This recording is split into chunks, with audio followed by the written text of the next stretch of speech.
Premanandi.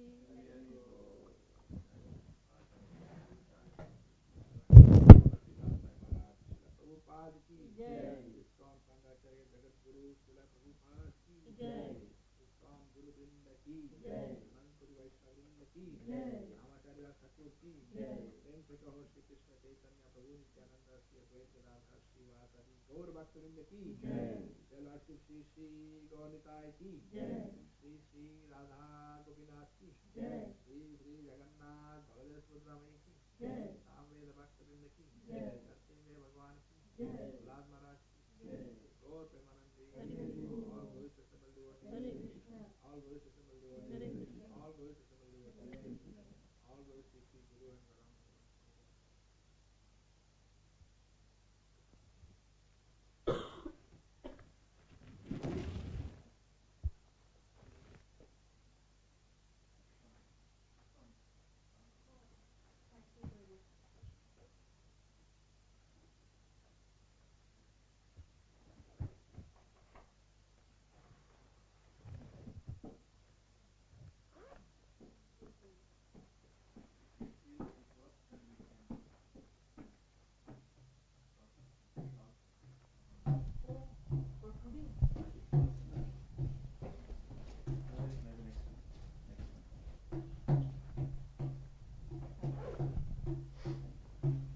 Hare Krishna.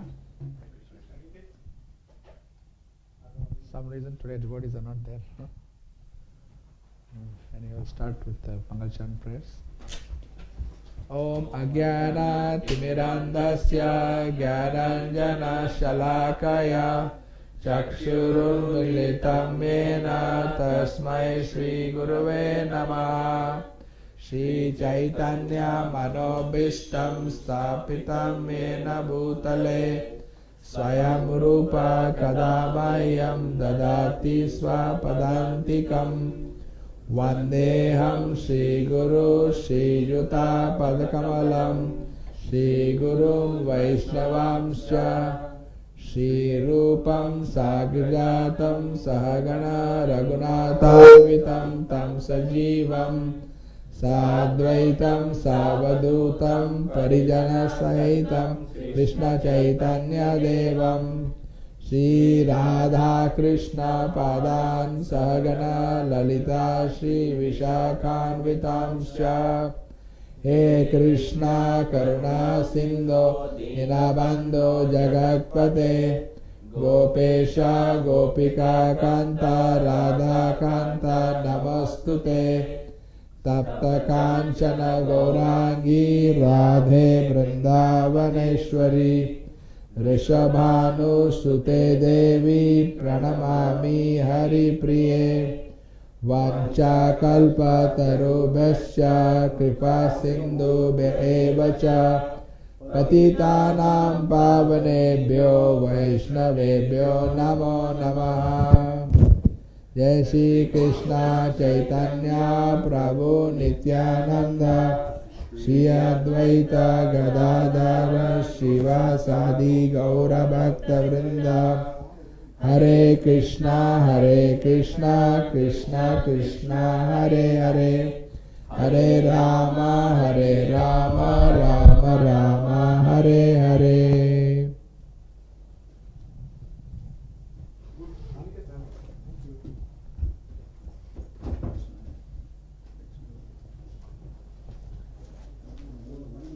So we're continuing with the 12th chapter. Last time we did text 8 and 9.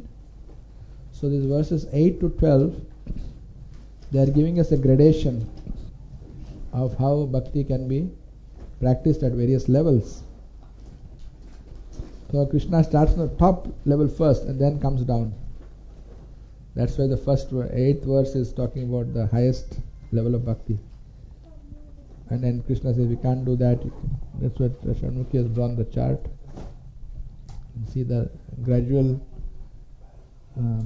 Krishna is coming down the standards. So if you can do this, you do this. If you can't do this, you do that.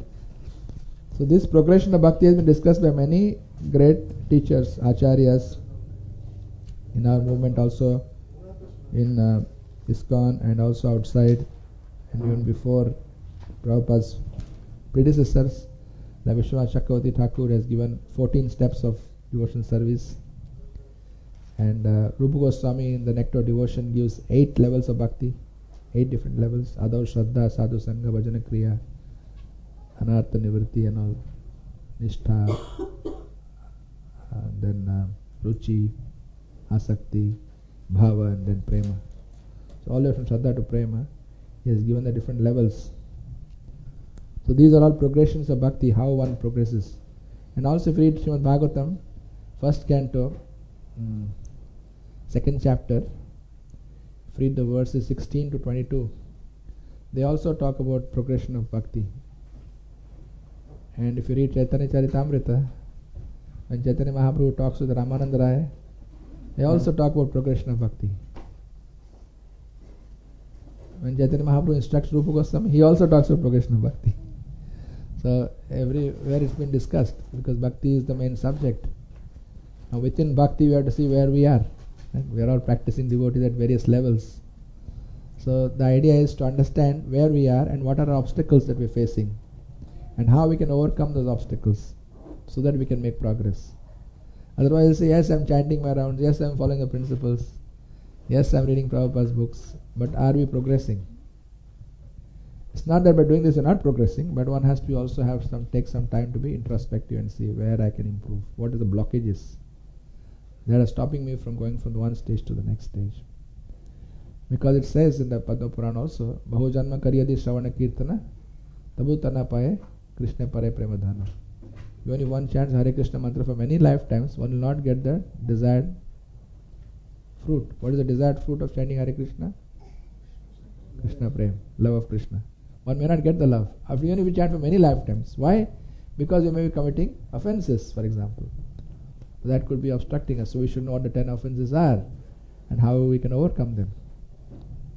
So this is required. Because unfortunately we are in a position where we are not simple enough to say, I'll follow my Guru Maharaj, I don't have to worry about anything, and that is my whole life. Then you don't need to know all these things, technicalities. But we are also technical, but we don't have enough knowledge. We are technical in the sense we don't have blind faith or innocent faith. I'll follow blindly, no questions asked. Prabhupada, whatever you say, Guru Maharaj, I'll just follow, no questions asked. Then we don't need to know all these things, because Krishna will cover. At that stage Krishna will cover. Dadami buddhiyakam tam yenama upayantite ananya chintayantamam ye jana puripasate tesham yogakshema mahamyam. I will carry what you have and preserve what you lack. Krishna will do that if we are that surrendered. But the problem is neither we are that surrendered, innocent, to follow without any questions, neither are we technically aware of where we are, so we can understand and diagnose the problem. So therefore being a little educated has made us skeptical. I'll be honest about it. This is the courtesy of the Western education. We see everything with skepticism, everything with doubt. I'm not sure about that, not sure about that. Maybe not. So that because doubts come in because of so-called Gyan, therefore we have to be well educated. Therefore Prabhupada has written books, we study the books, understand the knowledge thoroughly, convince our intelligence, yes, this is the only path, this is the highest process, and I should try to make progress on this path. So all these things are analysis Krishna is doing, so that Arjuna doesn't need all this, but we need that, and therefore for our benefit Krishna has given this detailed analysis, so we get an idea where we are in the bhakti ladder. Because in the yoga ladder we have seen karma yoga, jnana yoga, dhyana yoga, and bhakti. That's the topmost. End of 6th chapter, Krishna says yogina api sarvesham madhyanantaratmana sadhan bhajate omam samyuktatmata. He said the bhakti yoga is the topmost. Finished. Now within bhakti, what are the different grades and how we are progressing? So last time we did text 8 and 9. Our chapter 12 man is not here. Arvind is missing. But anyway, Dasharat Priya, you want to read? 12.8. We'll just recap that for shloka and translation. You don't have shloka there? You have. That's got shloka.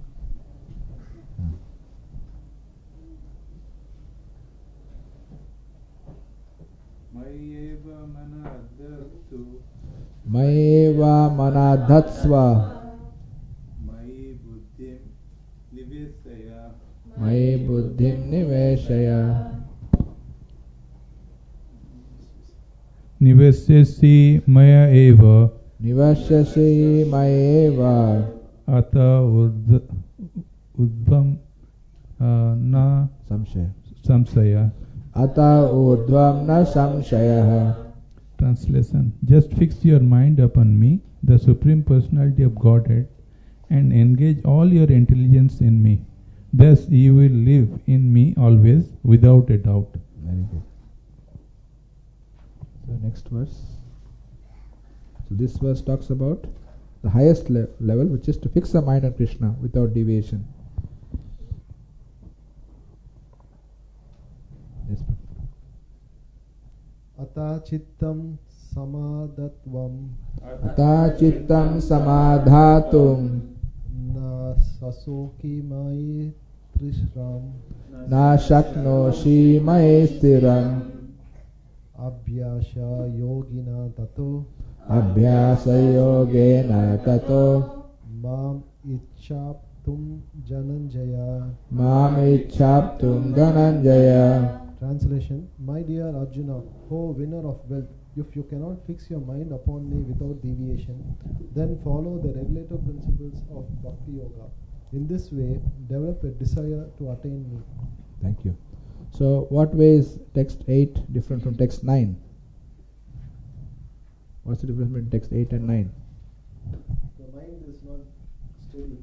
Yeah. Follow regulative principles and come. Okay, very good. So you can't fix the mind. What is the word used for fixing the mind? Samadhatum, fix your mind. In the previous verse, what is the word used for fix the mind? Adatsa, manadatsva. Manadatsva. So in the progression of bhakti, what is the state of fixed mind called? Mind being fixed. No, Ado Shraddha, Sadhu Sangha, in that Nishtha, very good. Nishtha is a steady state. When does Hare Krishna? Just in time. I was going to read the next verse. You had come sit right next to me, because otherwise people can't see you with the microphone. Come and sit. We just revised 2 verses, we missed you, then you're back. Good. So, in that scale, if you want, you can look at chapter 4, text number 10. Purport Prabhupada quotes that Bhakti Rasamrita Sindhu. 4.10 if you go, 4.10, in the purport, let's actually read the verse also. That verse is pretty amazing. Yeah, 4.10, correct? So, you read the verse, someone, Sitalil Mataji, you want to read 4.10? Hare Krishna.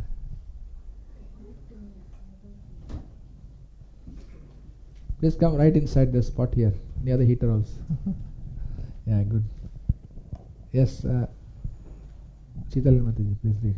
Vitaraga bhayo krodha Vitaraga bhaya krodha manmaya mam upashrita Manmaya mam upashrita bahavo jnana tapasa Bhavo jnana tapasa puta madbhavam agatah. Puta madbhava agata. Translation: being freed from attachment, fear and anger, being fully absorbed in me and taking refuge in me, many persons in the past became purified by knowledge of me, and thus they all attained transcendental love for me.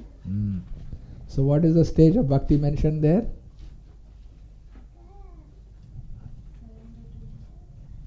Surrendering, yes, but no. Yeah, 4.10. What is the stage of bhakti mentioned there? Bhavam, very good. Bhavam. The key word is bhavam. What is bhava? Bhava means? Yeah, ecstatic love for Krishna. It's not Krishna Prem, it's one stage before Krishna Prem. So how did the great sages attain bhava? We're reading 4.10 as a connection to 12.8 and 9 as a reference. So how did they attain that bhava stage? What did they do? Mad bhavam agata. How did they get to the bhava stage? Vita raga bhaya krodha. Vita means free from. Raga, attachment to the material world. Bhaya. Bhaya is fear. Fear of losing a material possession, not fear. Fear of Maya is good. Fear of death, fear of losing our body, fear of losing our relatives, family, possessions, material possession. That fear is material. That is not Krishna conscious.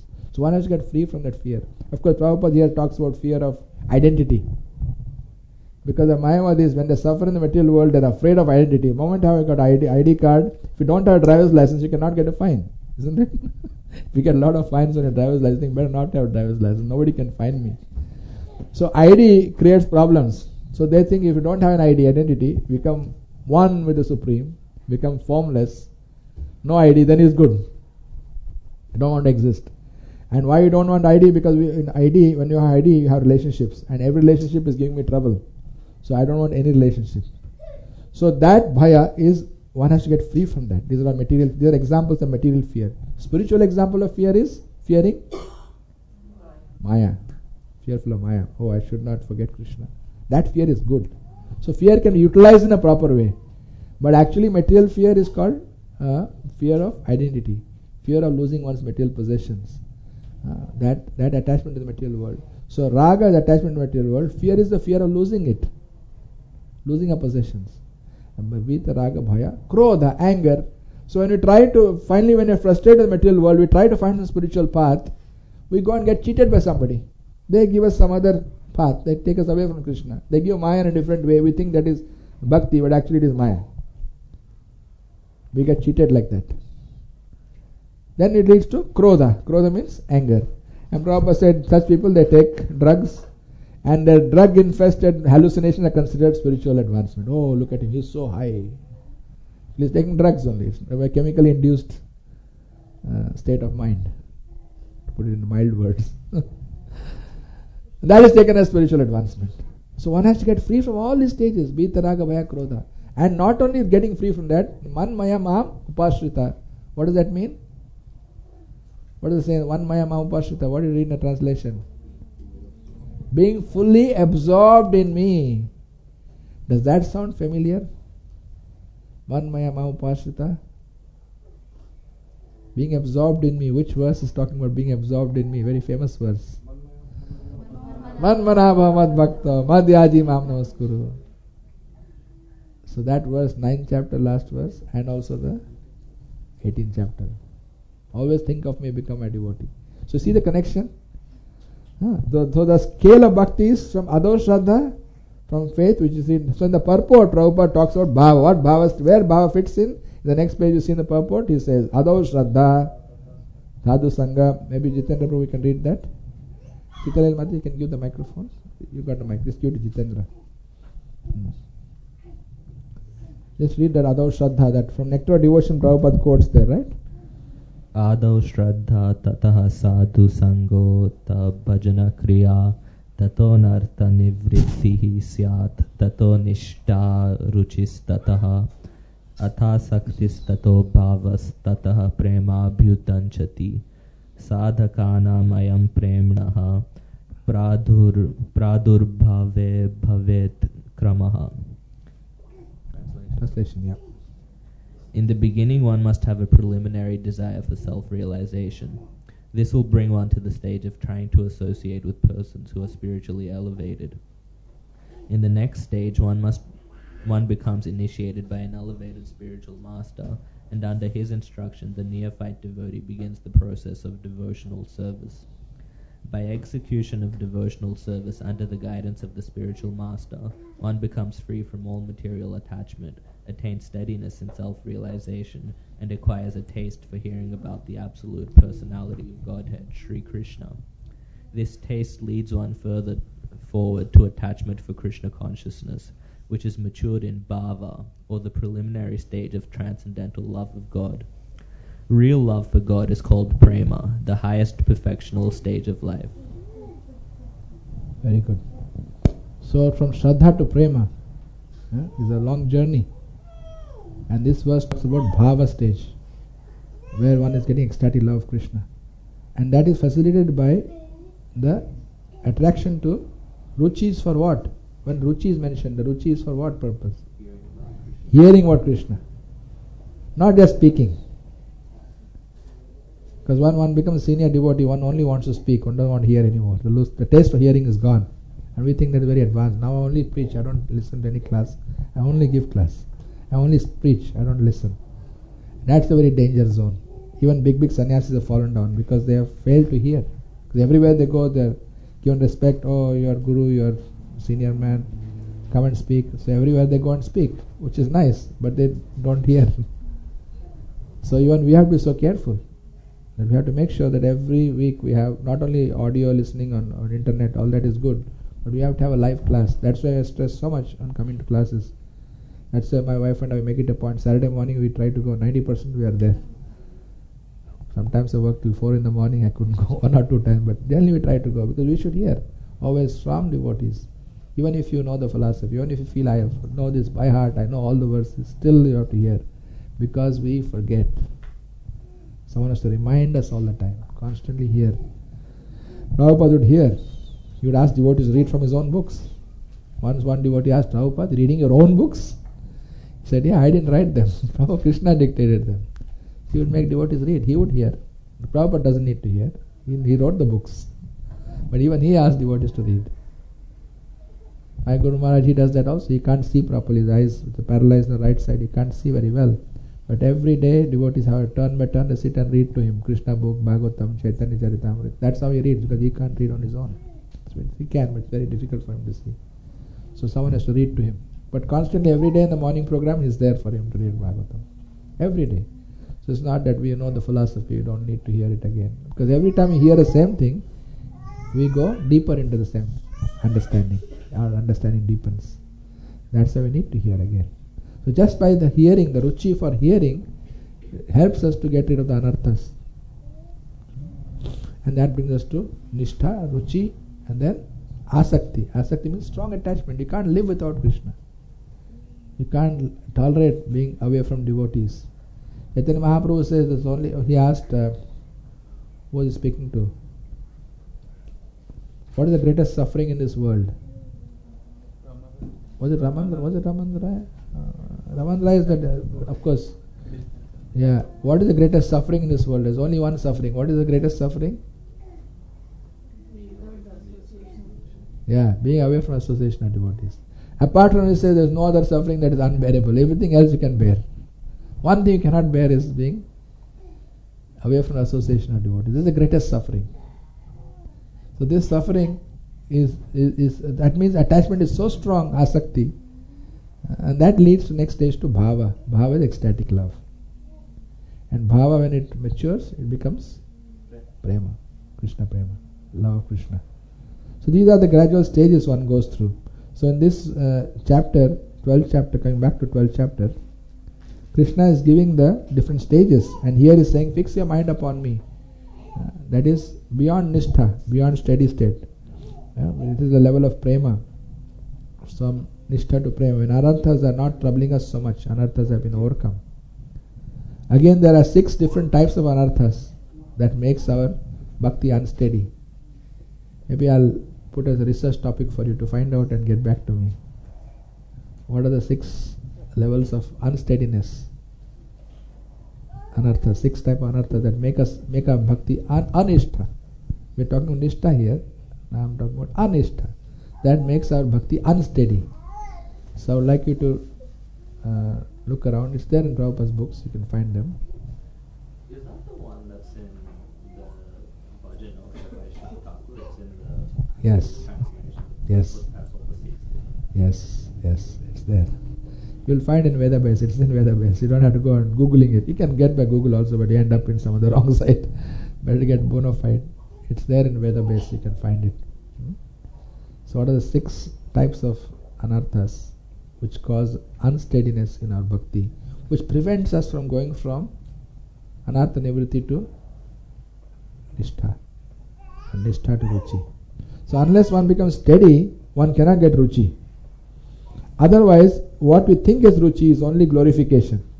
People are glorifying us. Oh, Mataji, your class is very good. Prabhuji, your singing is so nice. Or anything like that. We are attached to that, not to Krishna really. So we're going there just to be glorified and to enjoy that glory. Not actually attraction to Krishna. So our test of attachment, our advancement is how much you are attracted to hearing about Krishna, not speaking. Speaking, of course, is required. But first the hearing qualification is required. And that is the key to pure bhakti. So even when Chaitanya Mahaprabhu talked with Ramananda Rai, if you read that also, in teaching Lord Chaitanya, also in Chaitanya Charitamrita is mentioned, how Ramananda Rai first starts with saying, you follow Varnashram Dharma. Follow the rules of Varnashrama. Brahman, Kshatriya, Vaishya, Shudra, Brahmachari, Grahastha, Vanaprastha. Then he says, oh, that is external. Tell me more. Then Chaitanya Mahaprabhu, then Ramananda Rai says, Yat karoshi adashnashi, whatever you do like that, do it for me. Then he says, Sarva dharman pariteja. Then he says, Man manava mad bhakta. So different levels he goes on quoting. And finally he comes to the point where he says all these are external. He says, hearing from the pure devotees. Hearing from pure devotees is the beginning of pure bhakti. He says, yes, that is real, that is good. But tell me more. Let's go deeper into that. And then they start going much deeper into that. Where they talk about Shanta Rasa, Dasya Rasa, Sakhya Rasa, Vatsalya, and then this thing what you call Madhurya Rasa. In Madhurya Rasa it goes again deeper and deeper. It comes finally to Radharani's love for Krishna. So it comes to that level. So in Prema also there are so many different levels. So all these things I have described in the teachings of Lord Chaitanya as well as Chaitanya Charitamrita. Lord Chaitanya, he makes Ramananda Rai speak, and through him he reveals all these topics. So these are optional books you can read, optional reference material for you. I don't cover all of that because it will make the class too long and we will not be able to go further. But this is very, very important part of the Bhagavad Gita. That's why I'm stressing so much. So Prabhupada summarized in the purport. In this verse, two different processes of Bhakti Yoga are indicated. The first applies to one who has actually developed an attachment to Krishna, the Supreme Personality of God, by transcendental love. That's the Mad Bhavam we talked about in 4.10. And the other is for one who has not developed an attachment to the Supreme Personality of God by transcendental love. For the second class, the different prescribed rules and regulations, one can follow to the ultimate elevated stage of attachment to Krishna. So what level of bhakti is this called? This is called sadhana bhakti. This is talking about Vaidhi bhakti. Vaidhi bhakti means follow the rules and regulations. Then gradually one can come to the elevated platform being Nishtha, Ruchi, Asakti, Bhava and Prema. So everyone clear about these two verses? How they are different and what levels they represent? Is all okay? Any questions, Jitendra? Have I made clear or is it confusing? Is it clear? Okay, let's go to text number 10.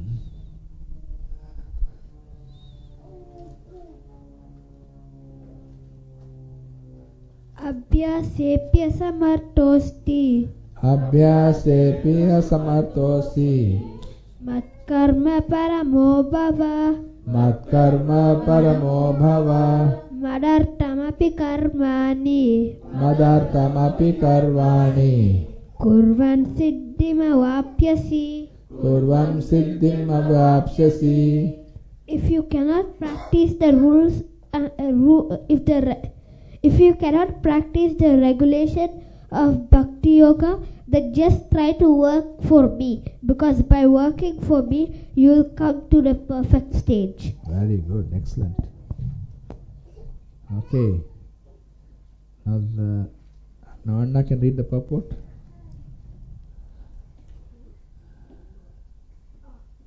Aren't you Anna for him? He's got taken by surprise. I go. 12.11, 12.10, sorry.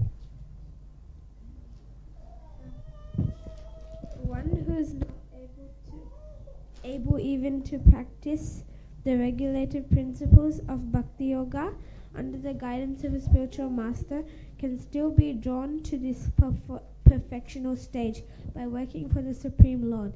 How to do this work has already been explained in the 55th verse of the 11th chapter. One should be sympathetic to the propagation of Krishna consciousness. There are many devotees who are engaged in the propagation of Krishna consciousness. They require help. So even if one cannot directly practice the regulated principles of Bhakti Yoga, he can try to help such work. Every endeavor requires land, capital, organization, and labor. Just as in business, one requires a place to stay, some capital to use, some labor, and some organization to expand. So the same is required in the service of Krishna. The only difference is that in materialism, one works for sense gratification.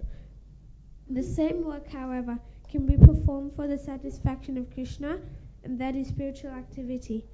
If one has sufficient money, he can help in building an office or temple for propagation of Krishna consciousness, or he can help with publications. There are various fields of activity, and one should be interested in such activities.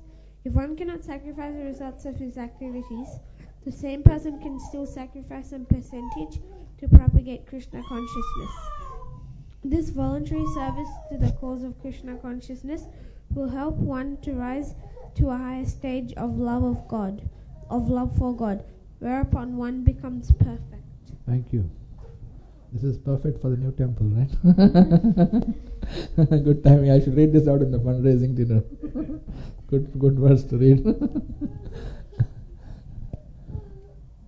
So how is this verse different from the previous verse?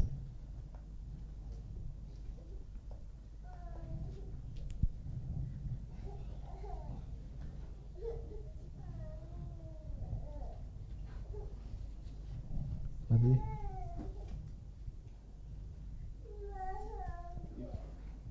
No, you speak. In previous verse, he explains that even if one is not able to reach to fix their mind upon Krishna, at least you follow the regulative principle. But one who cannot even follow the regulative principle, at least try to work for him or do some kind of service for him. So at least by doing that, you will reach to that stage to follow the regulative principle and gradually. Okay. Senthil Prabhu, want to say something? Very good. My understanding is he keeps on going to address for different levels of people. At least there's a different domain of community. Correct. If you are able to do this one, you can, at least from your level, you can uplift yourself. Yeah. Even if you are not that level of capacity you have, or if you even still worse, then you can do at least this one. That's what he is giving. Very good. Understand. Very nice. And Gokul Prabhu.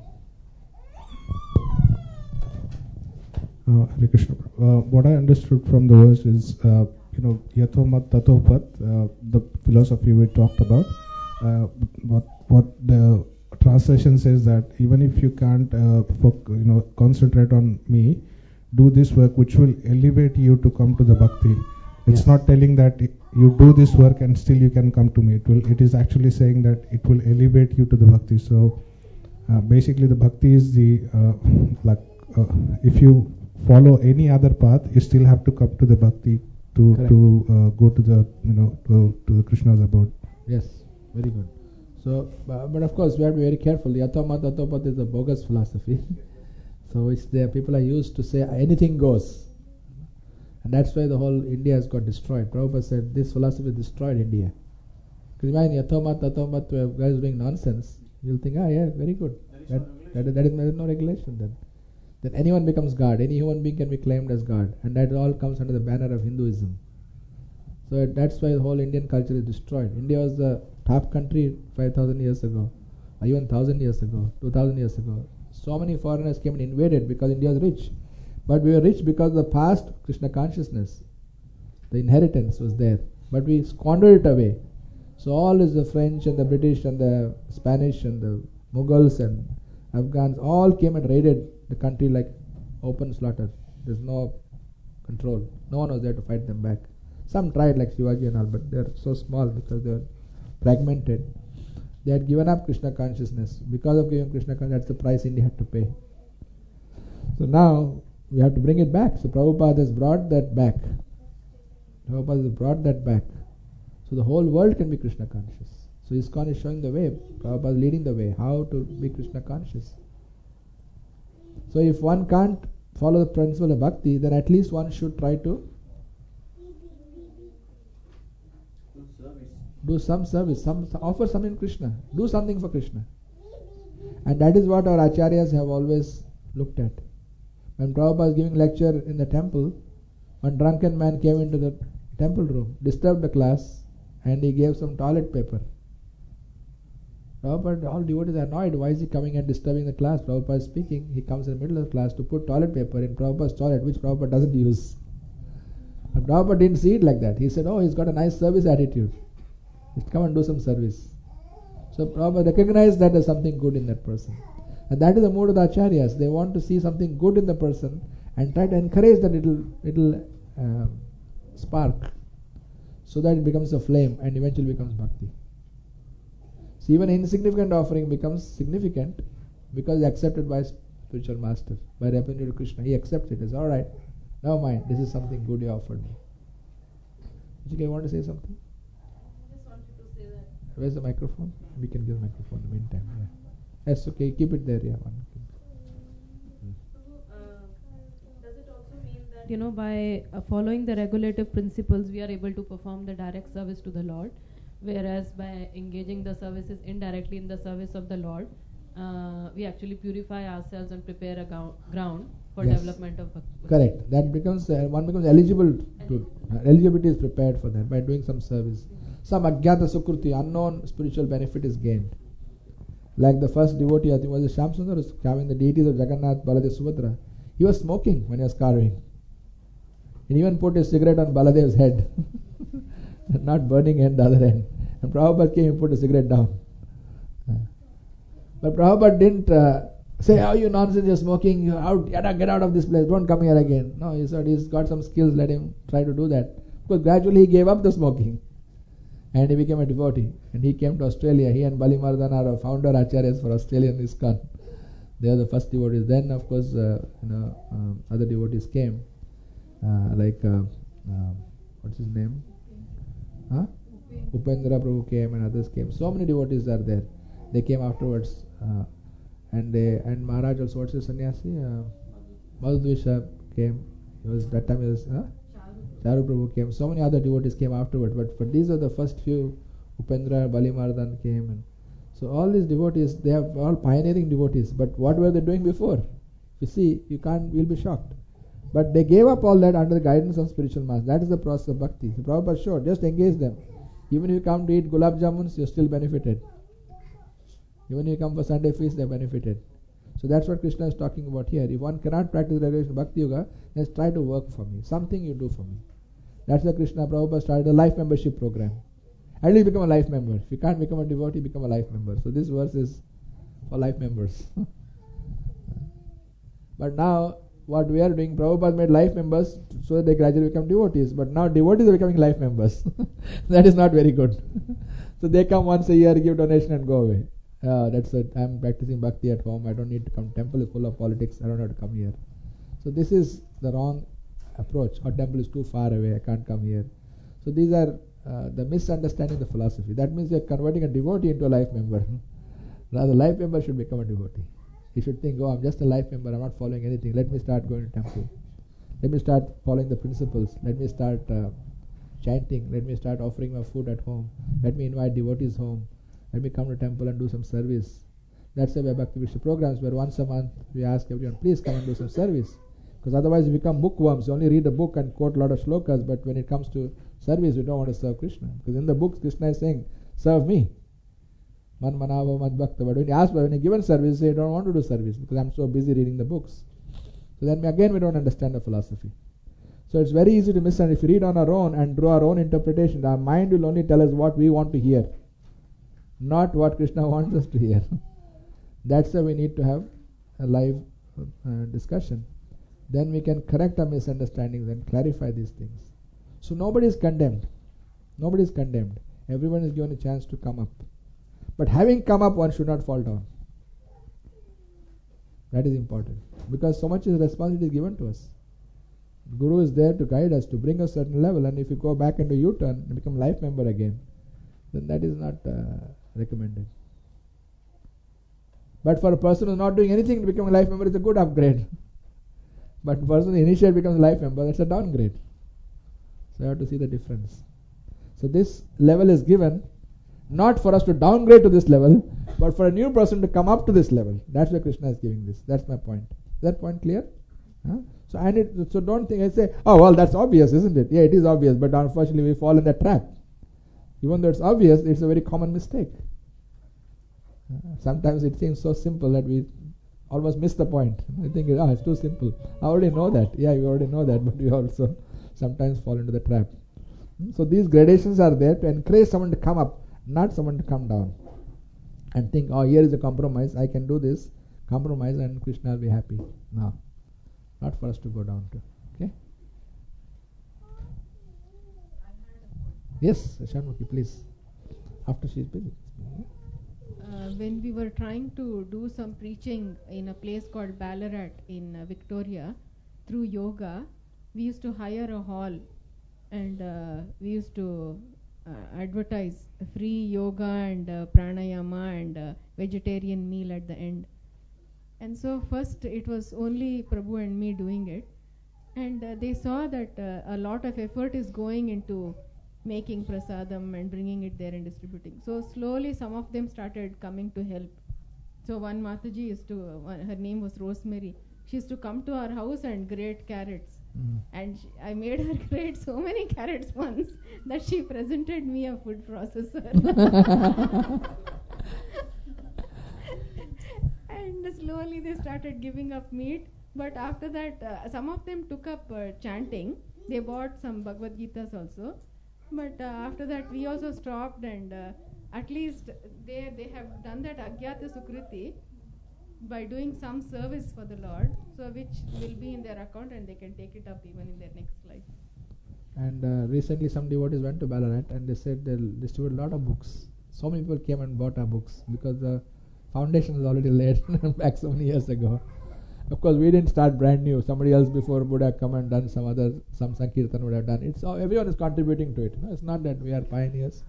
But it's exciting to go to a new place where there's no established center and then start building devotees. And all Westerners know. We deliberately chose a town which had no Indians in them. So let's start with Western people.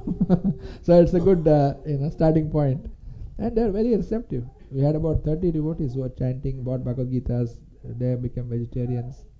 If we had continued, who knows what would have happened. But now devotees are going there regularly and they're finding, yes, this is a good place. So already some work has been done. So now we can build from there. So those people they used to smoke as well. Some of them used to smoke. Some of them they're eating meat. But slowly they started reducing all that because they got the strength to give up those things because of the association and prasadam and chanting. And they became very enlivened. So bhakti is enlivening. Okay. Yes, Prabhu. Please, can you give the microphone? Prabhu, here it said work for me. Yeah. So it is coming part of Bhakti Yoga or it is going to Karma Yoga? Very good question. Krishna is saying work for me. Isn't that Bhakti Yoga then? How is it different? If it is or it's not. If it is not, then how is it different? Correct? Okay. Who would like to answer that? Senthil? My understanding is, unless you have a desire to work, like it is sort of bhakti, a component of that desire should be there to work. Yeah. You can't straight away just work. So I don't think it is a karma kanda. First you should have element of bhakti in order to have the karma. That's my understanding. You must have bhakti in order to have karma. I didn't Like understand not to work.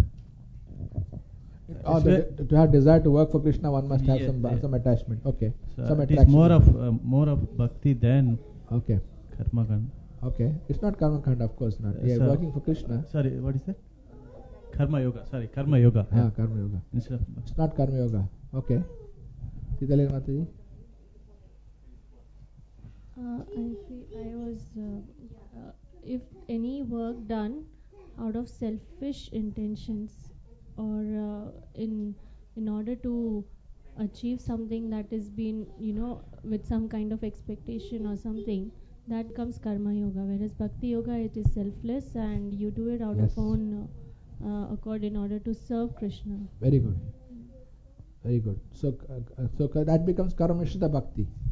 When it is desire mixed with desire with some fruitive result, that becomes Karamishita Bhakti. It's mixed Bhakti. Yeah. Okay. Ruchika want to say something?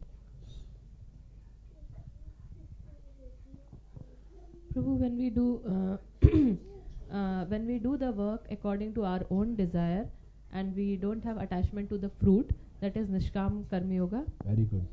And then when we do the work according to Krishna's desire, that is what is Bhakti Yoga. Very good. That's the correct answer. So there's Karma Yoga, there's Bhakti Yoga, there's Karma Mishra Bhakti, Jnana Mishra Bhakti.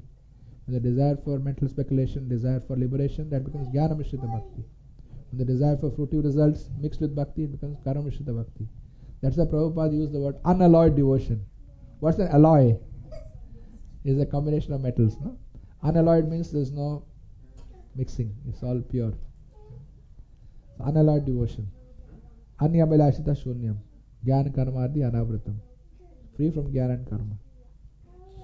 But here you are talking about working for Krishna as to what Krishna wants versus what you want to do and offer the result to Krishna. If I do whatever I want to do and then offer the result to Krishna, that becomes Karma Yoga because I am doing what I want. But in the first place you work for Krishna, what Krishna wants you to do, and give the results back to Krishna, that becomes pure bhakti. So if you read 9:27, what is that verse? 9:27.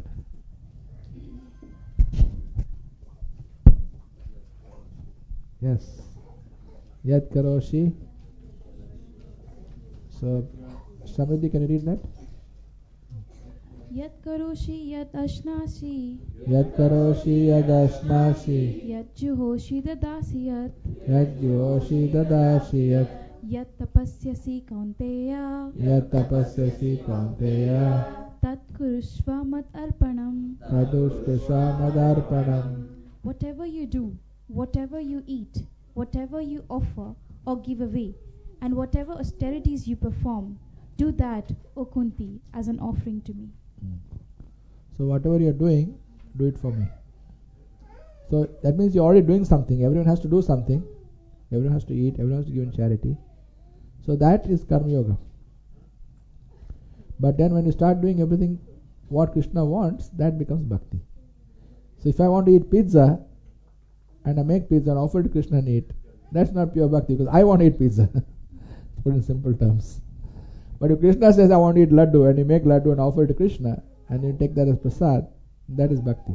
Because you are doing what Krishna wants as opposed to what we want. Of course the higher levels of Bhakti, Krishna devotees go against Krishna sometimes. Apparently.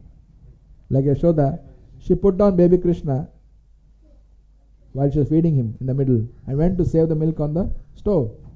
That made Krishna very angry. So why you stop feeding me? I'm still hungry. I'm not satisfied. I need more milk. But she thought if I have to save that milk for Krishna. But externally Krishna got angry. So it appears to be not bhakti because not pleasing Krishna. But internally Krishna liked it because the milk is also a devotee of Krishna. The milk on the stove is also a devotee of Krishna. So when Yashoda went to save the devotee from falling into the fire, Krishna is very pleased.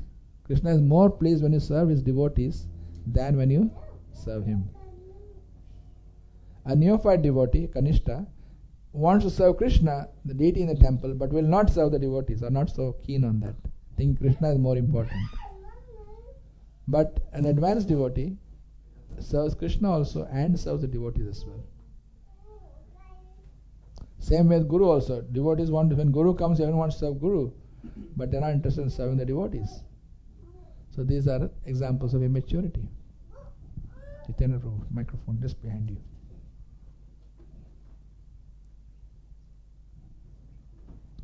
So if you make pizza because you like it and offer it to Krishna, that isn't pure. But if you made pizza because other devotees liked it and then offered it to Krishna, would Krishna be more pleased with that? Of course, yeah, that's right. If it's for the service to devotees, that's right. Okay.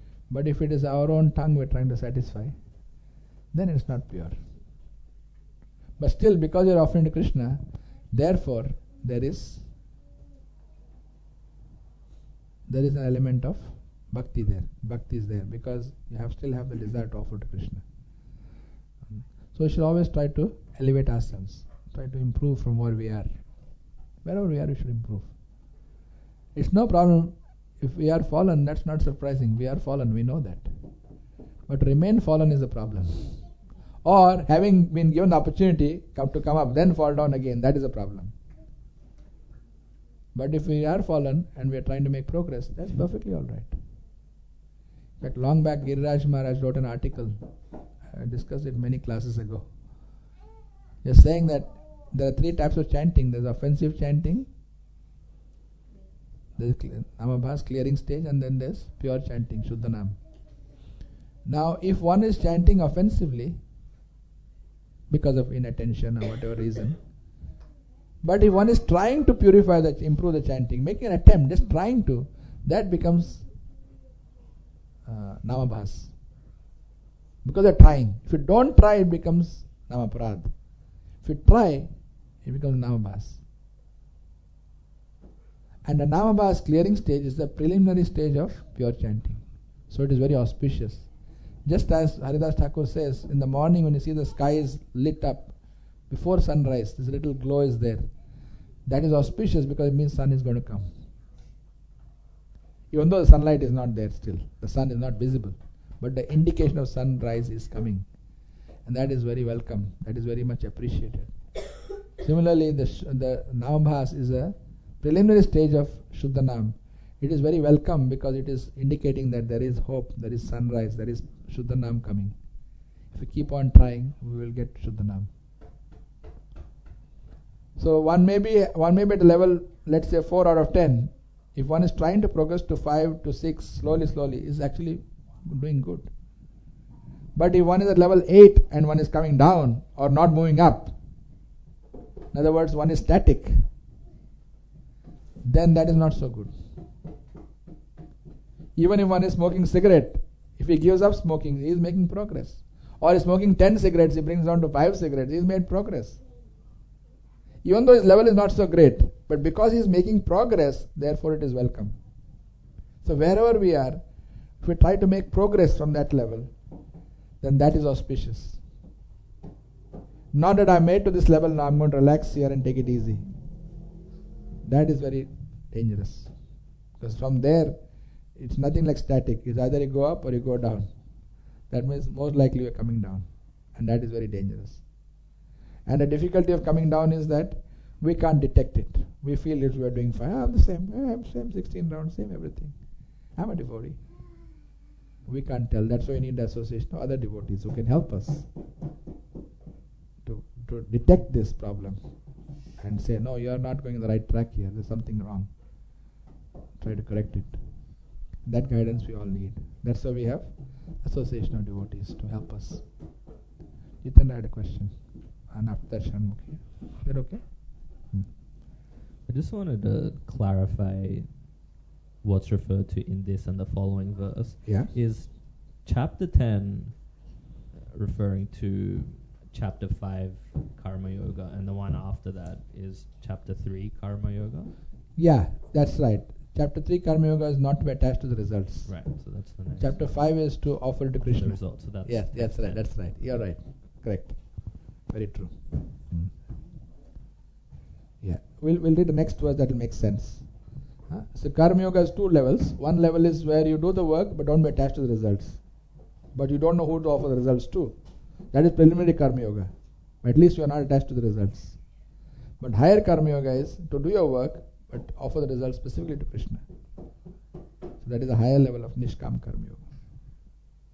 Shanmukhi?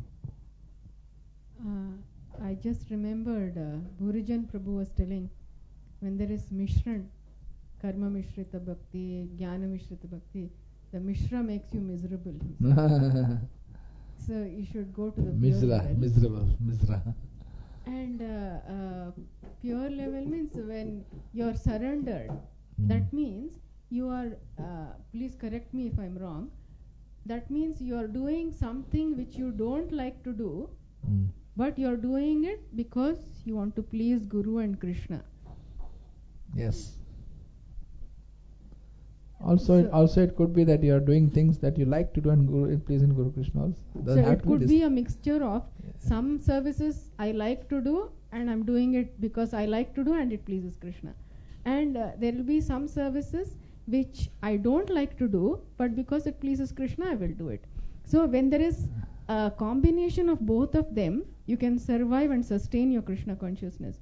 But sometimes, in the past I have seen in my experience of being in ISKCON, this has been my observation.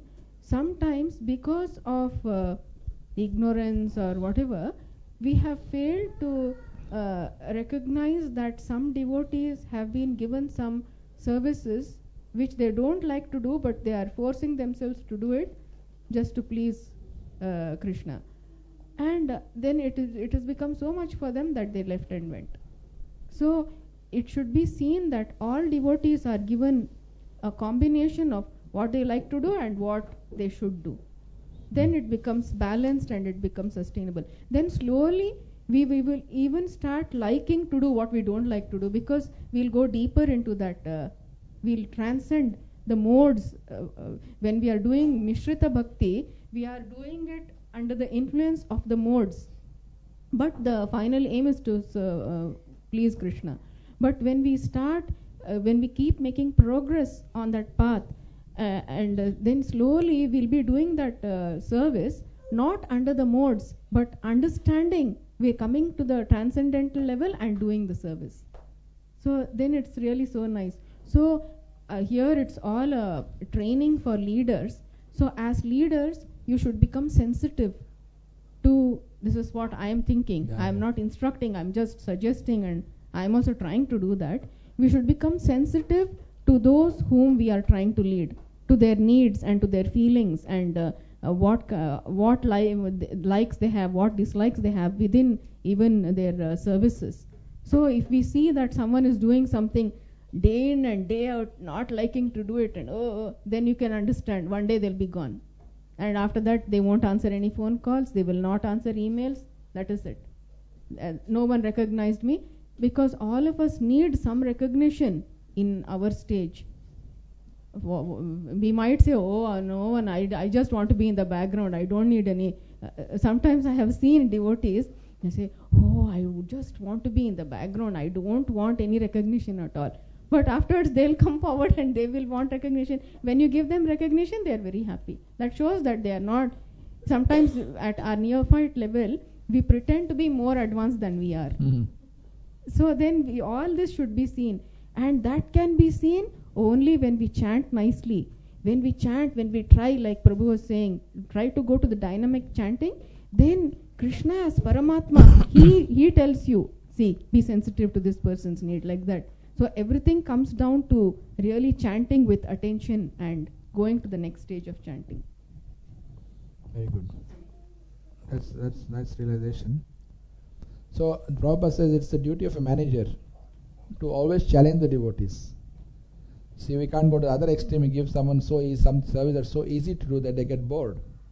So we should challenge the devotees also, but not so challenging that they run away. Let's see, Mari Prabhu.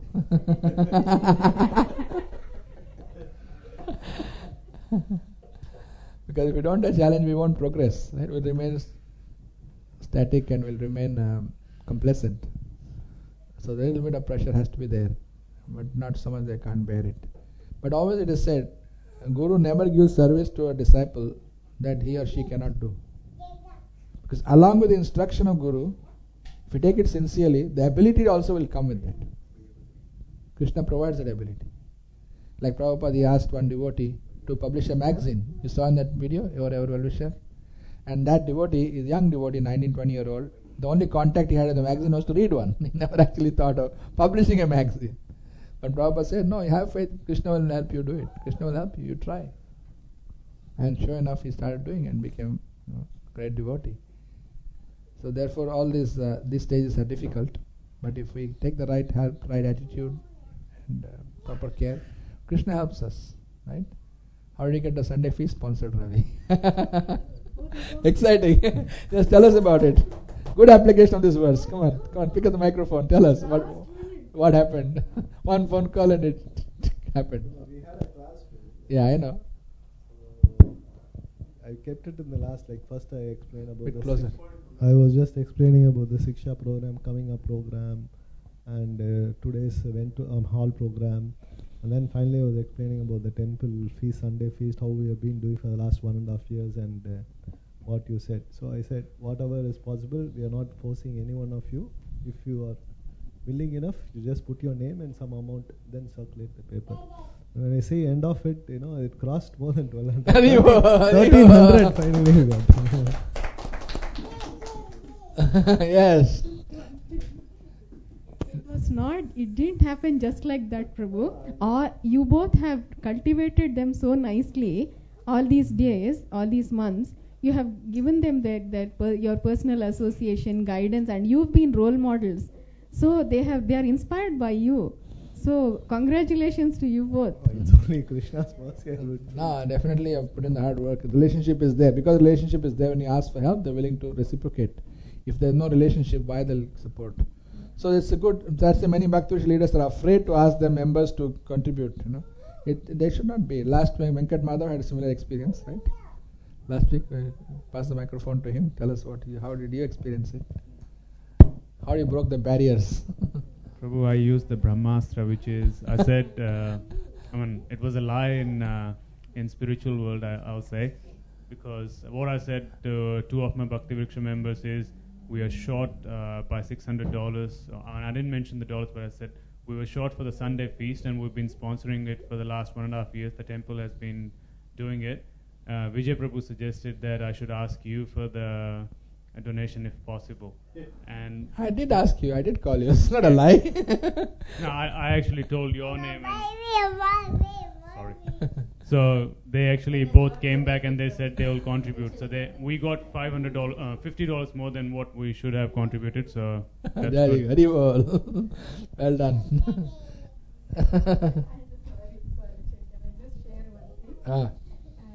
This I saw in Prabhupada's memories by Shyam Sundar Prabhu.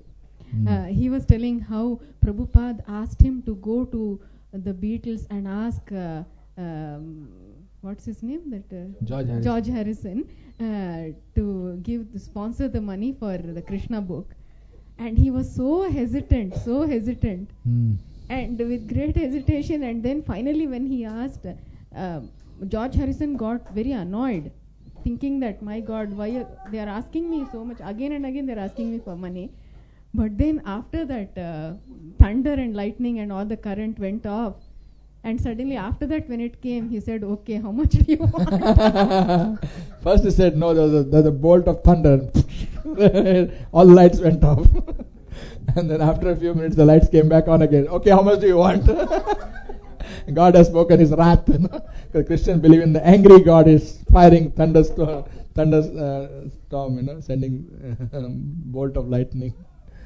So he was, that's true. Ravi Prabhu, you want to say something? In fact, I also did not expect, at least half the sponsors. Please speak in the microphone.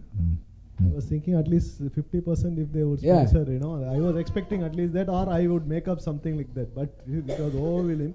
And not only that, the day class was also related to that. It was doing karma, being free from activity. How to do karma. So it had a lot of effect in that. Very good. Very nice.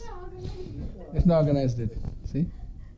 So all the groups that you are attending, please, once a year if you do, it's not such a bad thing.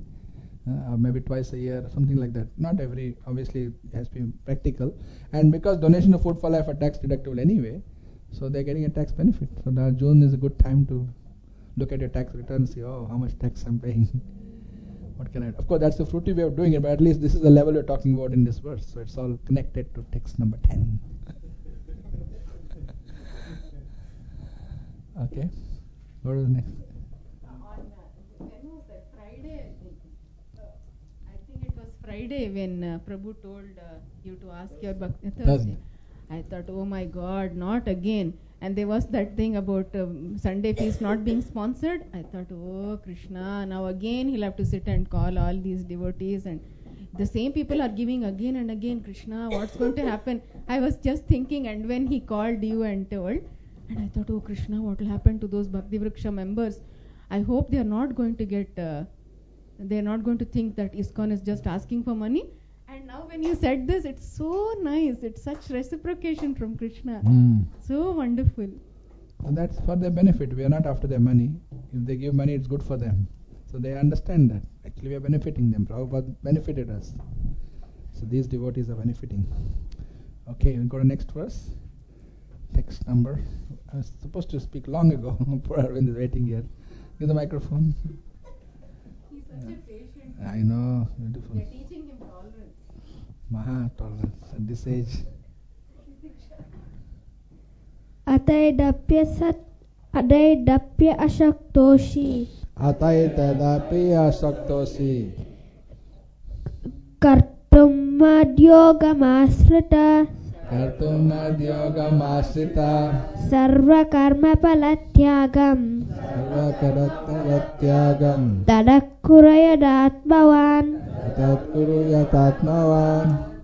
If however you are unable to work in this consciousness of me, then try to act giving up all results of your work and try to be self-situated. Very good. Excellent. Good boy.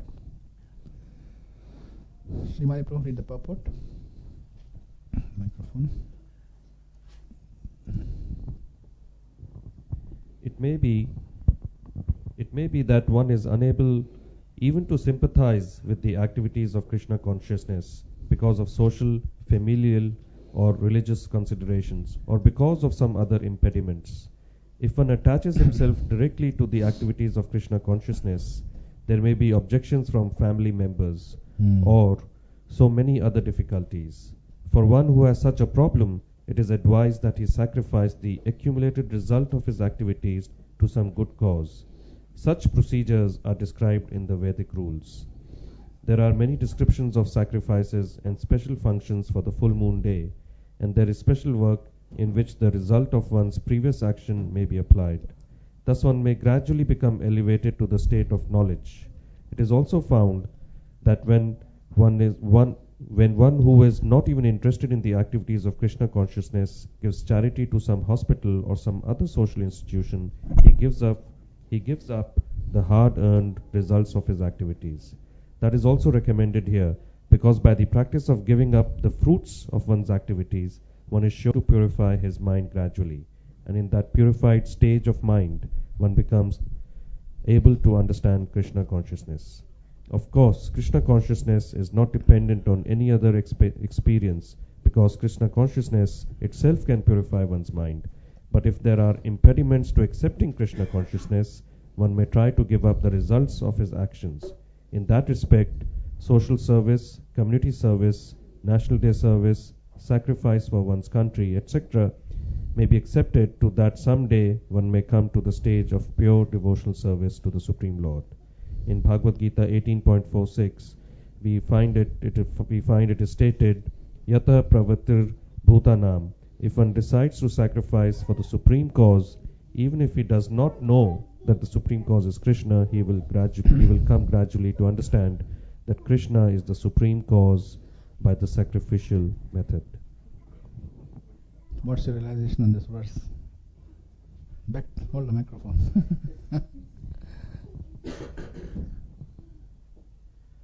So Prabhu, like in the previous verse we spoke about that it's basically Nishkam Karma Yoga. Over here we are talking about Karma Yoga, but not Nishkam Karma Yoga. Very good. So that's the key point. That's the key point, yes, that's true. See, one can't offer the results to Krishna because one doesn't have faith in Krishna consciousness. At least one should offer it to some benevolent cause. So that way at least they get the idea of it's not mine, everything is mine, I am the enjoyer. That is a demoniac mentality, which Maharaj did the seminar. Ishwaraham aham bhogi. Everything is mine, this is all for my enjoyment. That is a demoniac mentality. So at least he is sacrificing some of his possessions for benefiting others, even if it is material. So that gradually one comes to the point of mode of goodness. From Sattva Guna, one can take up Krishna consciousness much more easily. One becomes receptive to Krishna consciousness. Prabhupada says that. So that is how one can make progress. Gradually come to the process. So the idea is one sacrifices one's possessions. So this is the so the Krishna consciousness movement actually cater for this. Samruddhi, if you just can bring me one of the Back to God magazines, the bottom shelf behind the heater there is, just carefully, the heater might be hot. Just let's move that, yeah. If you just open that bottom shelf, there are many Back to Godheads. Open from the right side, yeah. Just pick up one of those Back to God magazines. The thin ones. Yeah. Open the inside cover and look inside. You see on the left side the 7 purpose of ISKCON is mentioned there. Oh, not this one. You picked up the one that doesn't show there. Huh? Purpose, right. Can you read the first purpose of ISKCON? Why Prabhupada established ISKCON? To help all people discern reality from illusion, spirit from matter, the eternal from the temporary. And the second one? To expose the faults of materialism. To offer guidance in Vedic techniques of spiritual life. Fourth, to preserve and spread the Vedic culture. Fifth, to celebrate the chanting of the holy names of God as taught by Lord Sri Chaitanya Mahaprabhu. And seventh, to help every living being remember and serve Sri Krishna, the personality of Godhead. So you see in these 7 purposes, the first purpose is not Krishna conscious directly. It's indirectly. Read the first one again, first and second. First one, to help all people discern reality from illusion. Yeah. Spirit from matter, the eternal from the temporary. So understand not the body, a spirit, soul. That's not exactly Krishna conscious. That is Brahma Gyan. That's called Brahma Gyan, knowledge of spirit. So one may not be Krishna conscious, but at least bring them to that level. And the second one?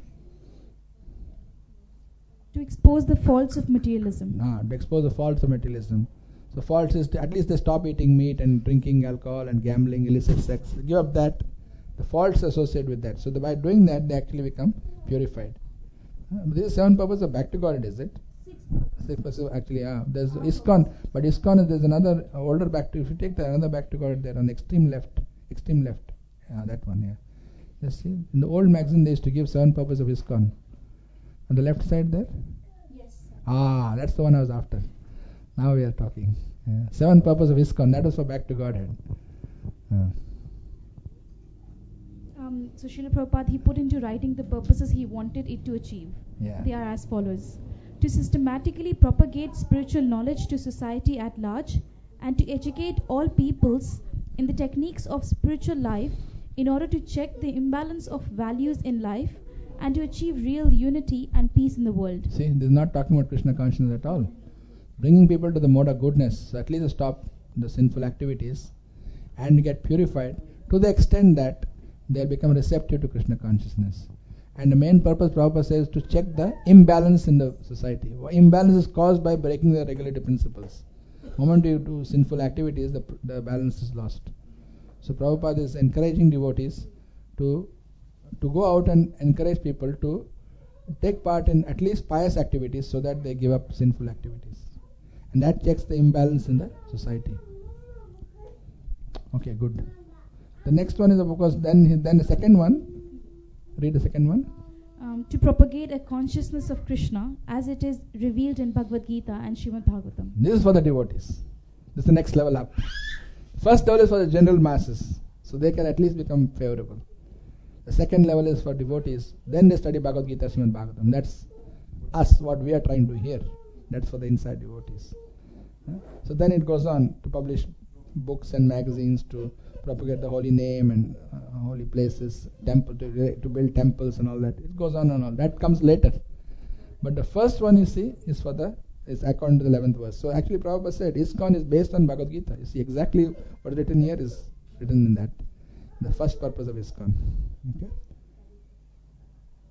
Right, thank you. So we'll go to next verse, 12. Yeah. Oh yes, Sharmukhi and then Jitendra. Yeah. In this purport, it says, in that respect, social service, community service, national service, sacrifice for one's country. So those people who fought for Indian independence or whatever, and they were hung because of that rebellion, will they in their next janma start from there, or? It depends. If they have, in India it's very hard to be not Krishna conscious. They must have some element of Krishna consciousness. So while they're working for the country, it may not be Krishna conscious like as we are experiencing, but certainly they would have done some Krishna conscious activity. Because in India you can't avoid it. Even if someone smokes a bidi, it's a Ganesh bidi, You want to get drunk, you go to Sudama bar. Can you? I can't imagine Sudama getting drunk in the bar, or Ganesh smoking beedis. But even some connection is always there. Some connection to God is always there, or demigods, or something is there. So they would have got some sukrut, they would have taken some prasad somewhere, or been to some temple, or done something. But because they sacrificed their life for the country, that sacrifice will get some benefit out of it. They'll get some benefit. They will not lose. Certainly that sacrifice will not be forgotten or minimized. But one has to come to bhakti eventually. All these are good, unless you come to bhakti. So unless they take to Krishna consciousness, they can't be delivered. But that will become easier for them. Or if they got material desires for enjoyment, they may go to heaven, heavenly planets, and enjoy there for many lifetimes. Before when they're fed up of that, then they come back, they'll get another opportunity. Certainly, those who do activities, sacrifice their life for others, will get benefit. That's why it says in the Bhagavad Gita, right? Kshatriyas who die in the battlefield, they are also sacrificing their life. They are killed for doing their duty. So they are promoted to heavenly planets, at least. Certainly they will get benefit for that. Jitendra Prabhu?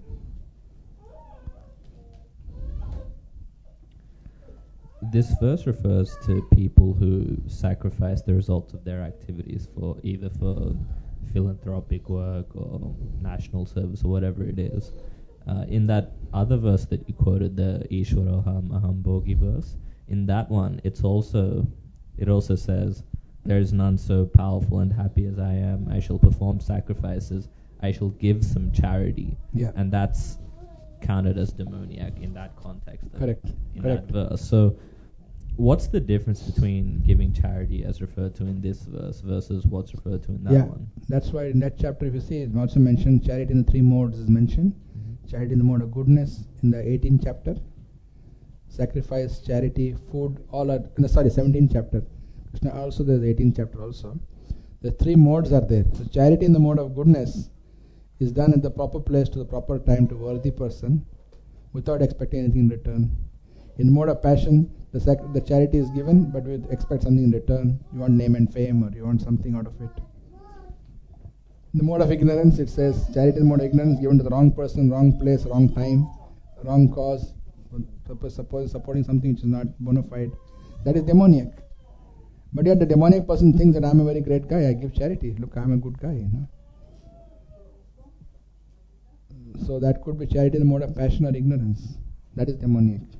But charity in the mode of goodness, with those characteristics, Krishna says is desirable. Now this verse is referring to the mode of goodness. Yeah, mode of goodness. The 16th chapter talks of charity in the mode of ignorance, or maybe ignorance, passion mixed. No problem. Okay, we read the next verse, 12.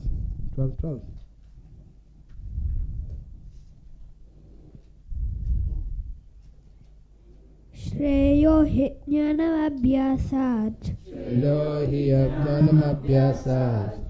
jnanadhyanam vishishyate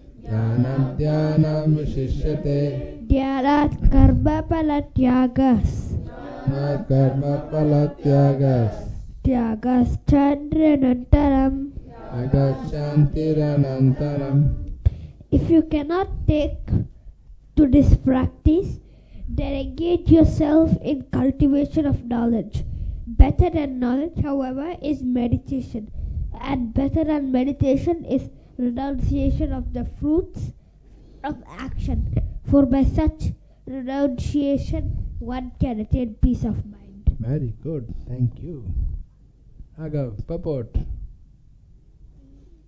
In the microphone. As mentioned in the previous verses, there are two kinds of devotional service: the way of regulated principles and the way of full attachment in love to the Supreme Personality of Godhead. For those who are actually not able to follow the principles of Krishna consciousness, it is better to cultivate knowledge, because by knowledge one can be able to understand his real position. Gradually, knowledge will develop to the point of meditation. By meditation, one can be able to understand the Supreme Personality of Godhead by a gradual process. In the cultivation of knowledge, there are processes which make one understand that one himself is the Supreme, and that sort of meditation is preferred if one is unable to engage in devotional service. If one is not able to meditate in such a way, then there are prescribed duties as enjoined in the Vedic literature for the Brahmanas, Kshatriyas, Vaishyas and Shudras, which we shall find in the last chapter of the Bhagavad Gita. But in all cases, one should give up the results or fruits of labor. This means to employ the result of karma for some good cause. Okay, thank you. That's good. So, what do we understand from this paragraph in purport? What do you think, Raghav?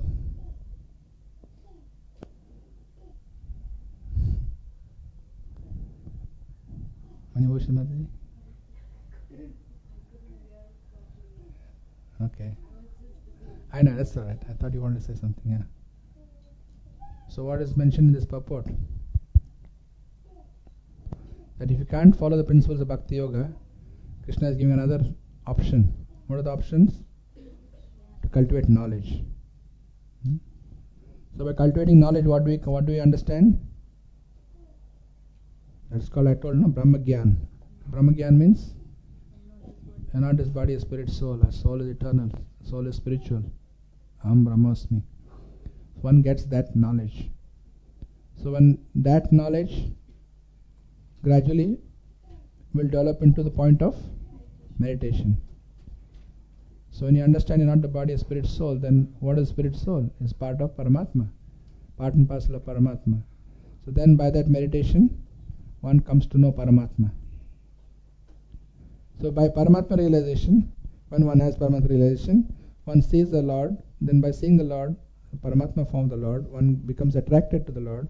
One wants to render service. So then that way one can come to Bhakti. So one way or other Krishna is trying to bring us to Bhakti. Somehow or other. If you want to follow karma, jnana, dhyana and Bhakti, that's one way of one approach. The other approach is trying to do some philanthropic activity.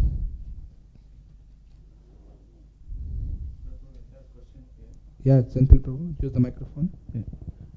Prabhu, in this way, if people get into meditation in that path, isn't it there is a high chance of end up in Brahmajyoti, that kind of path?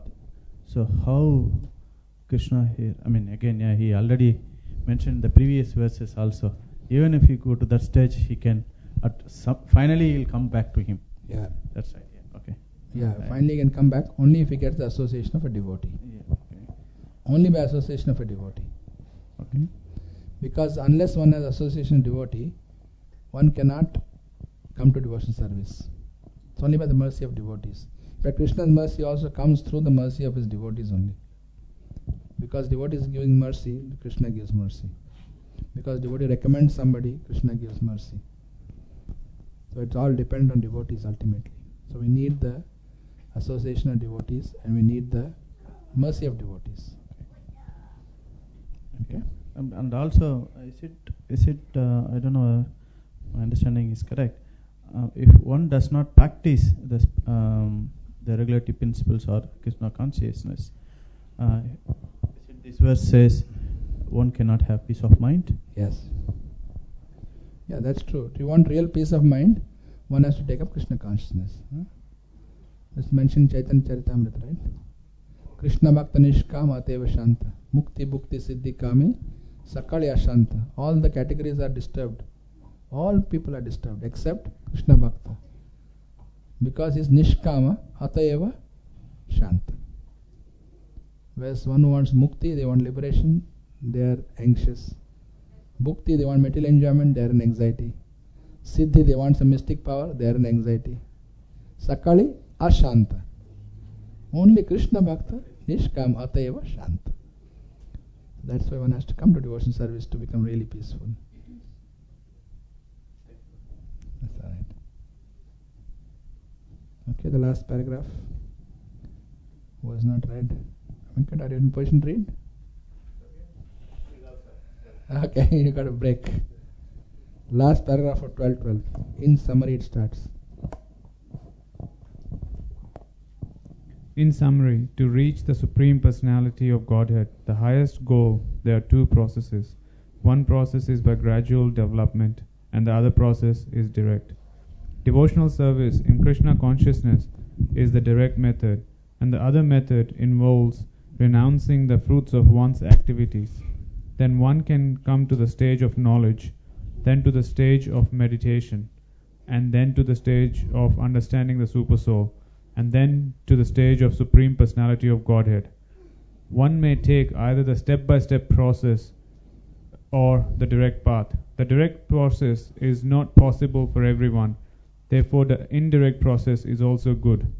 It is, however, to be understood that the indirect process is not recommended by Arjuna, because he is already at the stage of loving devotional service to the Supreme Lord. It is for others who are not at this stage. For them, the gradual process of renunciation, knowledge, meditation, and realization of the Supersoul and Brahman should be followed. But as far as Bhagavad Gita is concerned, it is the direct method that is stressed. Everyone is advised to take to the direct method and surrender unto the Supreme Personality of Godhead, Krishna. Very good. So what's your realization on this, Prabhu? Prabhu, I think it's pretty clear there that there are two. You can have a direct approach or an indirect approach, and it's for two different kinds of people. If someone has an understanding of the Supreme Personality of Godhead, then they can straight away take the direct process and go for the spiritual development, whereas others can take through the gradual or slow process and go through different stages so that they understand the ultimate truth at the end. Very good. So of the two, which is recommended? And the direct process, if you can follow that. Yeah. Why is the direct process better? Because you understand it gives you the knowledge straight away instead of having other gradual processes where you can deviate and go to you can take the wrong steps. And life is too short. Yes. To start experimenting with different paths. So one go to direct path. But even the indirect path, one has to do under proper guidance. Or otherwise, as you said, one can get deviated. One could go on the wrong path. That's what happened to India. The so-called Brahmins, they started killing animals in the name of Vedic sacrifices. Right? That's the Buddha had to come to stop the violence to the animals, to teach ahimsa. And when he taught Buddhism, naturally he rejected the Vedas. So the whole lot of the population, they moved away from the Vedas. Vedas at least are giving us the gradual upliftment, gradual elevation through the mode of goodness. But unfortunately, if one rejects the Vedic shelter, Vedic instruction, then one is in the adharma category. From adharma, it's very hard to come to Krishna consciousness. So many religions have sprung up to cater for these adharmis. To say, oh, you come to our religion, you don't have to do all these things. We are very liberal. Those people are very strict. So like that, they draw people away to lower and lower standards, because everyone likes to see a lower standard, easy to follow. Even children, when they see their parents practicing Krishna consciousness, they will follow the standard of the parent who's got a lower standard. Isn't it? They'll look for the lowest. Unless the child is very special, very Krishna conscious, then they'll look to the higher standard. But otherwise, they'll look for the lower standard. Okay, of the two, who is less strict? I'll go for that one. That's the human psychology. Even amongst devotees, we feel more comfortable with devotee who is following a lower standard, because then higher standard is dangerous. Don't go too close to him. You'll get burnt out. Don't become like him. Because we are scared of higher standards, because that means we have to elevate ourselves. So there's a gradual process and a direct process. The direct process is better because it takes us to Krishna directly in a short time. Okay? Yep.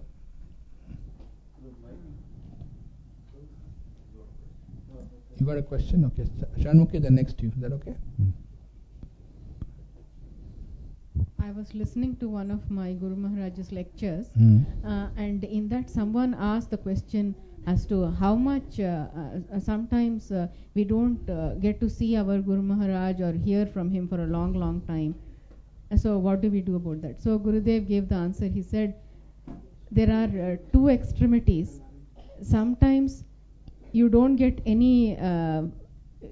They complain, oh, I can't write to my Guru Maharaj, I can't see him, and I don't have any connection with him at all. I feel like that.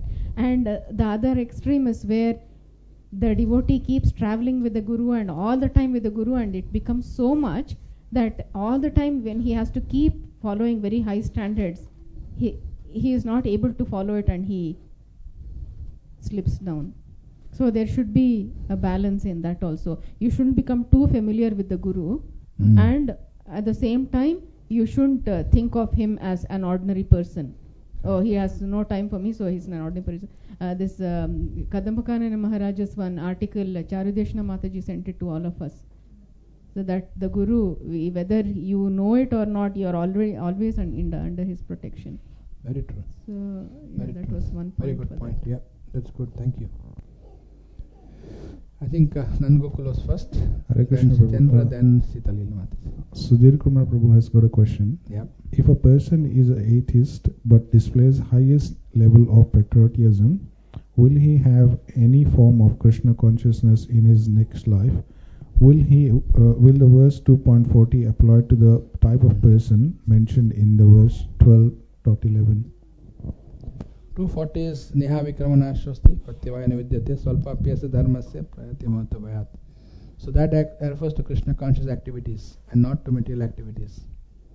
So yes, to answer the second part of the question, 240 is not the right verse to relate to this. But because they are doing some activity of sacrificing, therefore they are getting some benefit out of that.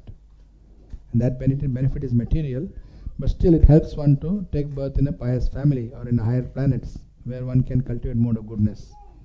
That's why in the 6th chapter, Arjuna asked Krishna the question, what happens to the unsuccessful yogi? And Krishna replies that there are two categories of unsuccessful yogis. What are two categories? Who remembers? Microphone. Yeah. Those who fall after a short amount of practice, and those who don't quite succeed after an extended period of practice. So those who follow at the early stage of yoga practice, this is one category, and those who practice a long time and then the last minute they fall down. Towards the end of the process they just fall down. So what are the two different results they get? Shrimali Prabhu, good. Okay.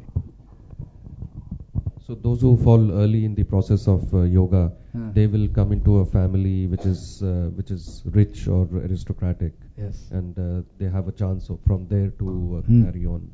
But who at the end of yoga or at the last stage, they will come in a very, very spiritually advanced family. So who are already in Krishna consciousness, and they'll be able to carry on. Get the verses.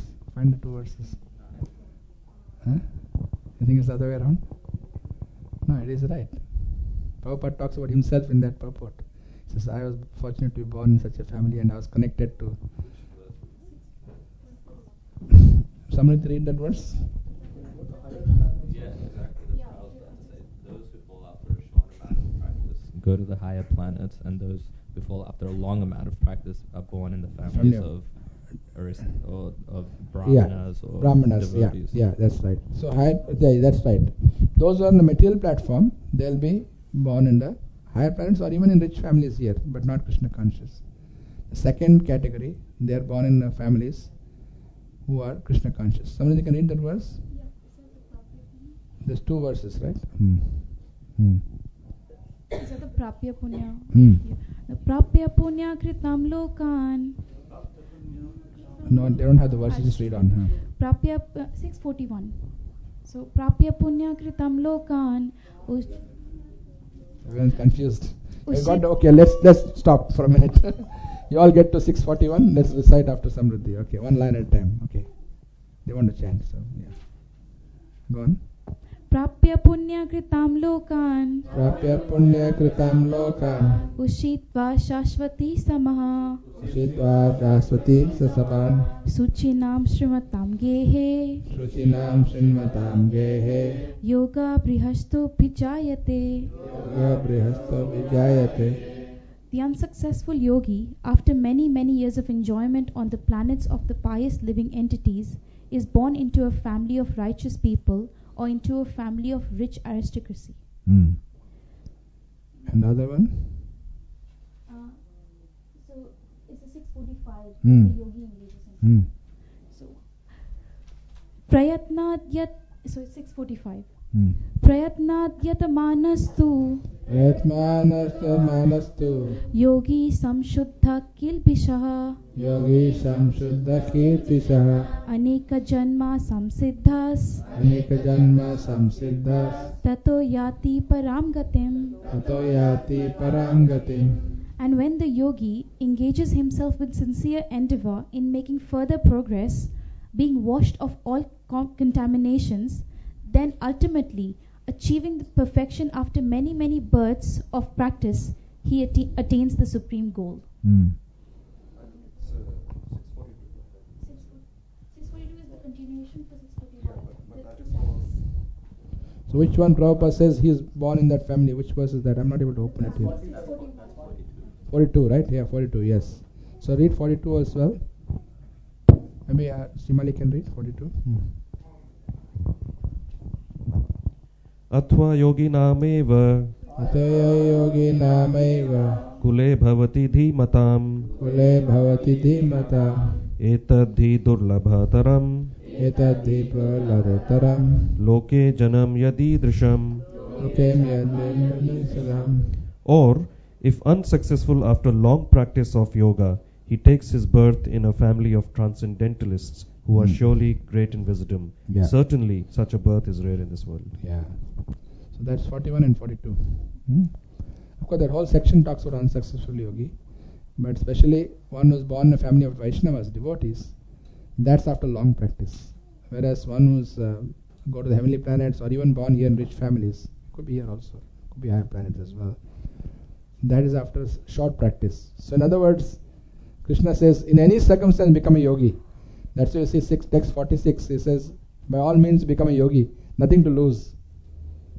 But highest yoga is 47, he says, this is the yogina api sarvesham. So Krishna does encourage him to become a yogi. But what yogi is he talking about? See, one can read that verse out of context and conclude, oh, Krishna wants me to yogi, I'll become a karma yogi or a jnana yogi. But actually what he wants, Krishna reveals in the last verse only. He says, become a devotee. But that is at the end. But that verse, previous verse, is open to interpretation. Tasmad yogi bhava Arjuna. What yogi, he doesn't tell. That until the last verse. So the Prabhupada, he makes us understand right from the very beginning that is Bhakti Yoga. Don't wait till the last chapter to find out. It's always there in the beginning itself. Alright? We had some comments, questions were coming up. Yeah, Jitendra Prabhu was first, then Sita. Oh, you had one question. Is that okay? Yeah. His concession. Prabhu, just in text 12, yeah. So it says over here, if you cannot take this practice, then engage yourself in the cultivation of knowledge. Better than knowledge is meditation, and better than that is better than meditation is renunciation of the fruits of action. Correct. But whereas if we look at it, we have karma yoga and then jnana yoga, then nishkam karma yoga. So, but over here we are talking about nishkam karma yoga, better than meditation, which is dhyana yoga. So, but if we go in the purport, it's not talking that way. Then it's talking about the gradual, the right process. Yeah, there are many overlaps here. See, if a karma yogi is offering result to Krishna, he is in a far superior position, though not knowingly. Like Prabhupada mentions there, unknowingly someone may give something to Krishna. Like the mouse who went and tried to eat the ghee wick in the temple. No? He was thinking of the ghee wick, he was not thinking of service. But by that he did service to the Lord, because the lamp lit up. So he got devotional service, and he got 400 form and went back to Godhead. So that chances are better than a yogi meditating in a forest, who is trying to see Paramatma also. If he is successful, yeah, he will be good. But if he is not successful, and such a difficult process that Arjuna himself said, it's very difficult for me, I can't do this. The process you are recommending to me is very difficult. Same as the path of impersonalism also. Krishna says in 12th chapter in the beginning, the avyakta gatir dukkham. The avyakta, the unmanifest, following that path, gati, the result is dukkham, suffering, misery. It's a miserable path. It's not very easy. Yama, niyama, asana, pranayama, pratyahara, dharana. It's not an easy path. Arjuna could not practice it. He said, no, can't do it. So what chance do we have? So therefore that is not recommended. So in that sense it is inferior. Because it is. But if you get the result of that samadhi, then when you see Paramatma, then it is better than Brahman realization. So it depends on what stage you are talking about. Even in the process, what stage you are at, that also determines what level you are in the hierarchy. Which means there are overlaps between one and the other. Agenda next.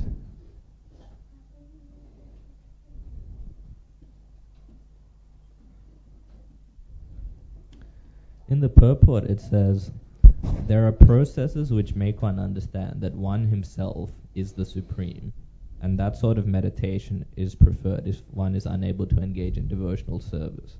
Isn't that Mayavadi? How is that? Aham Brahmasmi. Yeah, Aham Brahmasmi means I am the same spiritual nature. It doesn't mean they're exactly equal to God. I am the same spiritual nature as God. Aham Brahmasmi. Kalvidamidam Sarva Brahman. Everything is Brahman. Spiritual nature is all Brahman. Okay. Chital Mataji. She's got it.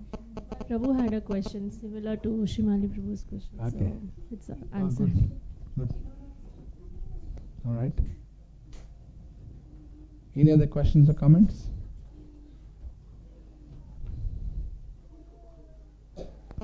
So the last section we're going to read on the 12th chapter. So you want to say something, Ravi? Yep. Prabhu, we can sometimes see people coming into Krishna consciousness and then very quickly they try to do many activities, I don't know how they do it. Salt closet. They think, no, they got excited and other things. But then after some time they try to come down. So, but there's a gradual process the other way. So which process is a better process? Gradual process means going through karma, gyan and all that process. Within bhakti gradually. That depends on spiritual master. Sometimes he may put some devotee in a fast track and some devotee put on a slow track. That the Guru will decide. No? That's not my question, Prabhu. Now, if we can see, some people come to temple. Prabhu. Yeah. So they would have come for a few weeks or a few months. Now immediately they become very serious devotee and they start doing all activities and all. But then afterwards, I'm seeing that they can't maintain. They can't maintain. They can't maintain that level. Yeah. So my question is whether that you should maintain that level, but rather than that, can we go in a gradual way? And yeah, definitely. Again, that's why I'm saying spiritual master decides that. And if we decide on our own that I'm going to jump and go, that's why we need guidance of Guru. See, we can't decide. I may prefer gradually because I'm lazy. That's not a good idea. I'm just giving an example. Huh? Or I may prefer the fast track because I want name and fame. I'm just saying there could be these anarthas. How do we know all that? Guru only finds out, no? But as to why those people fall down like that is because of anarthas. Anarthas have not been cleared. That's why I mentioned there are 6 states of anarthas which cause unsteadiness in bhakti. You're talking about unsteadiness. Anishtha this is, not steady. So unsteadiness caused with anartha. So we should see which one of these. One of them is desire for name and fame. One of them is called Utsahamai, where one is doing that enthusiasm is there for a little while and then it disappears. Not very steady.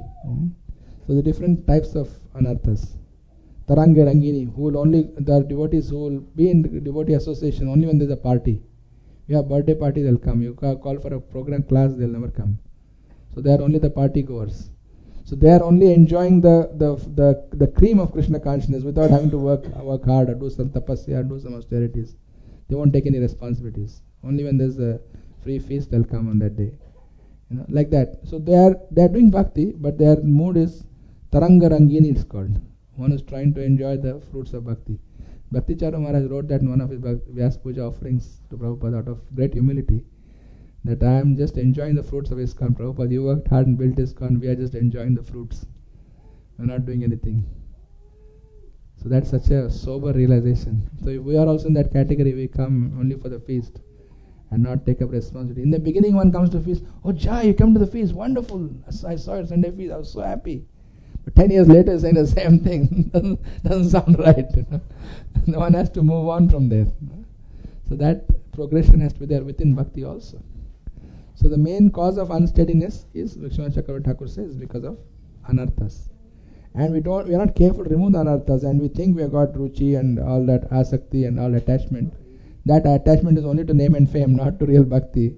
Then we think we are Krishna conscious when we are not Krishna conscious. And that is a serious problem. That's why again Guru is required. He can detect that very easily. You can see a Guru or his representative. Sometimes Guru may not be personally with us all the time because he's got so many disciples, he's doing so many things. But he would have made arrangement through some devotee to guide us at the right time, in the right way, so that we get correction. We are corrected. So if we are sincere, Krishna makes all the arrangements. It doesn't matter. That's why this argument that this Guru who has a lot of disciples, they can't take care of their disciples, that is bogus. If a disciple is sincere, even with 10,000 disciples, you still get personal care. But if the devotee is not sincere, even if he is the only disciple, he can fall down. There is no guarantees like that. The disciple has to take the onus, not the Guru. And as Sharmukhi said, Kadam Khan Maharaj said, that the Guru's wishes are always with the disciple. And if we can't feel it, that means we have lack of faith. And lack of faith means we have to see where we are going wrong. We are doing something wrong in our devotion service. Most likely committing offenses. Most likely. That's common. When you deal with so many devotees, it's very easy to make that mistake. Not intentionally, sometimes unintentionally also it happens. So if you remain humble and open to correction, open to learning, open for improvement, then naturally we have a good chance of making progress. Thank you. Ruchika wants to make comment? No. Alright. No worries. So next week we'll start from 12:13, which is the qualities of a pure devotee that dear to Krishna, that are very pleasing to Krishna. We'll study that in the next time, next class. Because this we are at the different levels of bhakti. And now Krishna is going to glorify the devotees who are on the top level. What kind of devotees they are? What are the qualities? This is a very important chapter, 12th chapter, because bhakti is the essence of the whole book. That's why this chapter is extremely important. So I've given a homework today. What homework did I give? 6 types of anarthas. Please find that out and let us know next time. 6 types of anarthas that makes a bhakti unsteady. Anarthas, yeah. No, not that one. Those 6 that destroy bhakti. This is the 6 anarthas that makes one unsteady. Alright. So, any announcements to be made? Nityan Prabhu has got an announcement to make.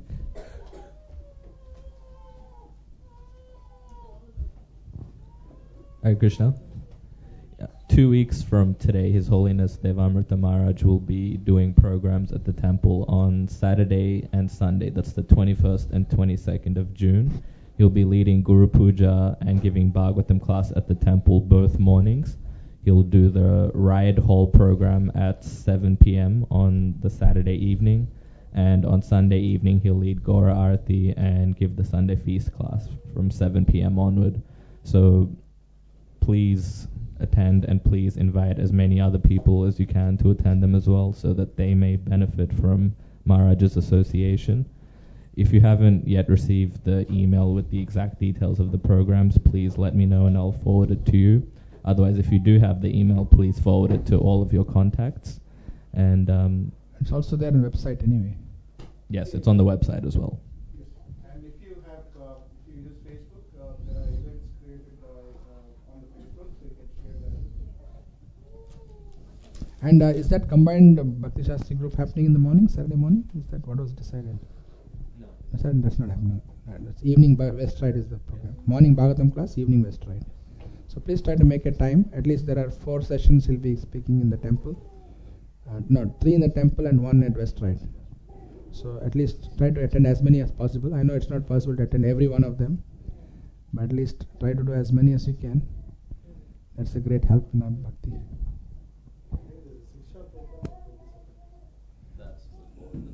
That's before Shiksha program, before Sunday feast. Maharaj gives lecture at 6 o'clock, right? 7:30 is going to give class. That's why.